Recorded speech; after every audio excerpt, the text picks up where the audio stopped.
नमस्कार, SPT news में आपका स्वागत है। पेश है 2 अक्टूबर बुधवार सुबह 11:15 बजे राजस्थान की बड़ी खबरें। आखिरकार राजस्थान की भजनलाल सरकार अपने ही कैबिनेट मंत्री डॉक्टर किरोड़ीलाल मीणा की मांग के आगे झुक गई है। भजनलाल सरकार ने सब इंस्पेक्टर भर्ती परीक्षा मामले में एक 6 सदस्यीय मंत्रियों की कमेटी गठित की है और यह कमेटी सब इंस्पेक्टर भर्ती परीक्षा 2021 में सामने आई गड़बड़ियों का परीक्षण करेगी।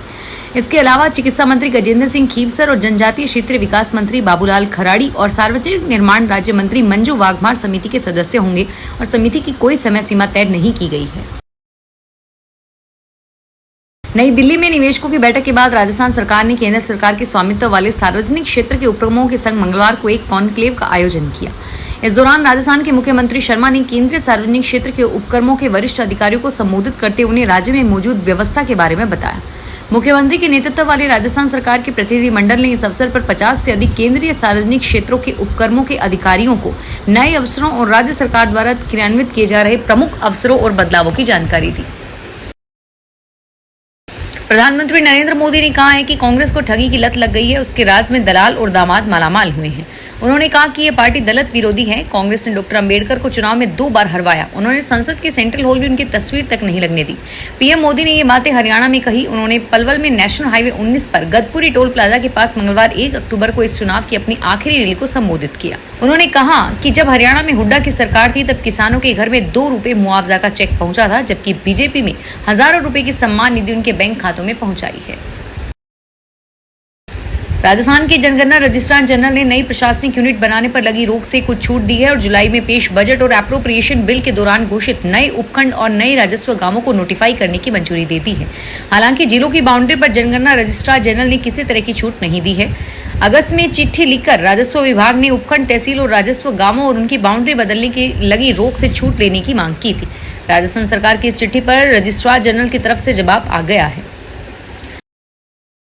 राजस्थान कर्मचारी चयन बोर्ड की परीक्षा में ओएमआर शीट पर रोल नंबर को लेकर बोर्ड ने एक नया परिवर्तन किया है। इसके अलावा शीघ्र लिपिक परीक्षा से परी आस्तीन की शर्ट पहनकर आने की अनुमति संबंधी आदेश जारी कर दिए हैं। राजस्थान कर्मचारी चयन बोर्ड ने 1 अक्टूबर को आदेश जारी करके स्पष्ट किया कि बोर्ड द्वारा 5 अक्टूबर को निजी सहायक ग्रेड द्वितीय सीधी भर्ती परीक्षा 2024 आयोजित की जा रही है और इस परीक्षा में शामिल होने वाले परीक्षार्थियों को पूरी आस्तीन की ड्रेस पहनकर आने की अनुमति रहेगी। पंजाब में फिरोजपुर के कस्बे जीरा में पंचायत चुनाव के लिए पर्चा भरने को लेकर आम आदमी पार्टी और कांग्रेस के नेता आपस में भिड़ गए। घटना में जीरा से पूर्व कांग्रेस विधायक और जिला कांग्रेस अध्यक्ष कुलबीर सिंह जीरा गंभीर घायल हो गए और उनका एक फोटो भी सामने आया है। जीरा शहर के क्लॉक टावर पर टकराव की स्थिति बनी और फिरोजपुर हेडक्वार्टर से और फोर्स मंगवाई गई। मौके के फोटो वीडियो सामने आए हैं जिसमें पुलिस के सामने एक ही पक्ष दूसरे पर पत्थर मारते हुए नजर आ रहा है। अजमेर में एक दुकान पर सामान खरीदने आए युवक का कुछ बदमाश दिन दहाड़े किडनैप करके ले गए। बोलेरो में आए युवक कुछ दूरी पर गए और वहां से उसे स्कॉर्पियो में डालकर फरार हो गए। घटना की पूरी जानकारी मिलने पर पुलिस ने जगह जगह नाकाबंदी करवाई और बदमाशों का पीछा करने के लिए टीमों को रवाना किया। एसएचओ ने बताया कि जिस बोलेरो में अपहरण की वारदात को अंजाम दिया गया है वह चौराहे पर खड़ी मिली है। कुछ लोगों ने बताया कि बोलेरो में से कुछ बदमाश यहां उतरे और पर्वत सर की ओर फरार हो गए। अग्रवाल मसाला प्रोडक्ट के मालिक गोपाल अग्रवाल ने बताया कि करीब 1 बजे युवक दुकान पर सामान लेने के लिए आया। युवक दुकान के काउंटर पर खड़ा था। इसी दौरान कुछ लोग पीछे से आए और उसे उठाकर ले गए। हनुमानगढ़ टाउन थाना क्षेत्र के लगभग 6 वर्ष पहले एक कार में 1,40,000 से अधिक मात्रा में नशीली गोलियों की खेप ले जाते पकड़े गए शख्स को एनडीपीसी एक्ट मामलों की अदालत के न्यायाधीश रूपचंद सुथार ने 20,000 रुपए का जुर्माना लगाया है। विशिष्ट लोक अभियोजक दिनेश धादीश ने बताया कि 22 दिसंबर 2018 को थाना प्रभारी ने गश्त के दौरान एक सिल्वर रंग की कार में सुखपाल सिंह को काबू किया और उसके पास से तलाशी लेने पर 6 कार्टून में 1,40,000 की ट्रीडॉल टैबलेट बरामद हुई। श्रीगंगानगर जिले में पिछले 24 घंटे के दौरान पुलिस ने 4 व्यक्तियों को अवैध हथियार और नशीले पदार्थ रखने के आरोप में गिरफ्तार किया है। सदर थाने में एएसआई राजेंद्र सिंह ने चक 3 ML रोड पर अंशुल नंदीवाल को 12 बोल के देसी पिस्तौल सहित गिरफ्तार किया, जबकि एएसआई दीपचंद ने सूरतगढ़ रोड बाईपास पर मुबारक अली को 32 बोर के पिस्तौल के साथ गिरफ्तार किया। इसी प्रकार सदर थाना में सब इंस्पेक्टर सुनील कुमार की टीम ने सोमवार देर रात को पंजाब के बरनाला में रामदासिया मोहल्ला निवासी रवि अग्रवाल को गिरफ्तार किया और उसके कब्जे से 32 बोर का देसी पिस्तौल बरामद हुआ और उसके खिलाफ आर्म्स एक्ट की धाराओं में मुकदमा दर्ज किया। राजस्थान में राजकीय कन्या महाविद्यालयों में अध्ययनरत छात्रों को अब मजबूत बनाया जाएगा। अध्ययनरत छात्राओं को अब मजबूत बनाया जाएगा। उनमें आत्मरक्षा के गुण सिखाए जाएंगे ताकि विषम परिस्थितियों में या किसी प्रकार की छेड़छाड़ की घटना से वे खुद का बचाव कर सके। प्रदेश में बढ़ते महिला अत्याचारों की घटनाओं को देखते हुए कॉलेज शिक्षा आयुक्तालय ने छात्राओं को आत्मरक्षा में सक्षम करने के लिए अभिनव पहल की है। इसके तहत महाविद्यालय में पढ़ने वाली छात्राओं को प्रशिक्षण दिया जाएगा।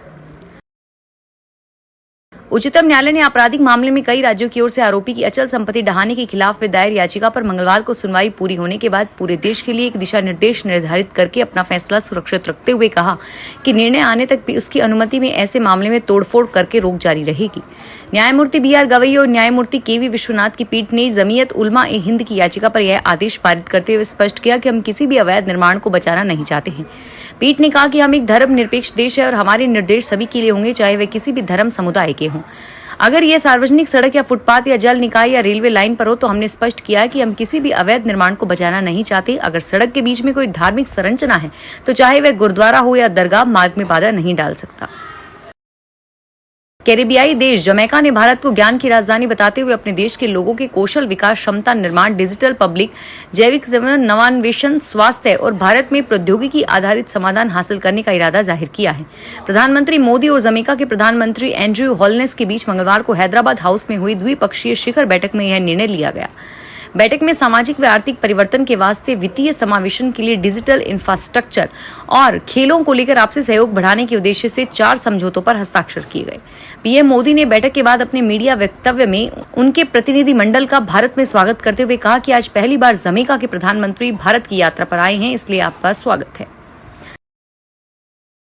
राजस्थान सरकार की वरिष्ठ नागरिक तीर्थ यात्रा योजना 2024 के तहत जयपुर एवं दूदू जिले के 3164 वरिष्ठ नागरिकों को तीर्थ यात्रा की सौगात मिलेगी। प्रभारी मंत्री जोगाराम पटेल ने बताया कि वरिष्ठ यात्रा योजना 2024 के तहत राजस्थान के 36,000 नागरिकों को तीर्थ यात्रा की सौगात दी जाएगी।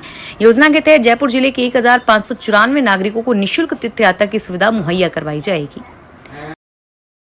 जालोर में आहोर के मालागढ़ में स्थित राजकीय प्राथमिक स्कूल के पोषाहार में सोमवार को कीड़े मिलने का मामला सामने आया है, जिसको लेकर सरपंच वागाराम व ग्रामीणों ने स्कूल स्टाफ पर लापरवाही करने का आरोप लगाया।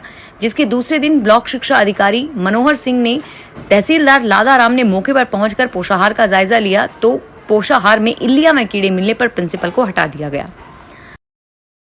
अलवर के राजर्षि भृतहरि मत्स्य विश्वविद्यालय में पढ़ाई करने वाले अंडर ग्रेजुएट और पोस्ट ग्रेजुएट के 7,000 विद्यार्थियों को पिछले 3 माह से पुनर्मूल्यांकन परिणाम जारी होने का इंतजार है। इसमें यूजी के प्रथम, द्वितीय और तृतीय वर्ष के 5,000 विद्यार्थी हैं जो अभी भी परिणाम आने का इंतजार कर रहे हैं। विश्वविद्यालय की ओर से बीकॉम तृतीय वर्ष का मुख्य परिणाम 26 जून को, बीएससी का 11 जुलाई और बीए का 16 जुलाई को जारी किया जाएगा। विश्वविद्यालय करीब 90 दिनों में पुनर्मूल्यांकन परिणाम जारी नहीं कर सकी है। फिलहाल इस बुलेटिन में इतना ही और फिर हाजिर होंगे तमाम बड़ी खबरों के साथ। धन्यवाद।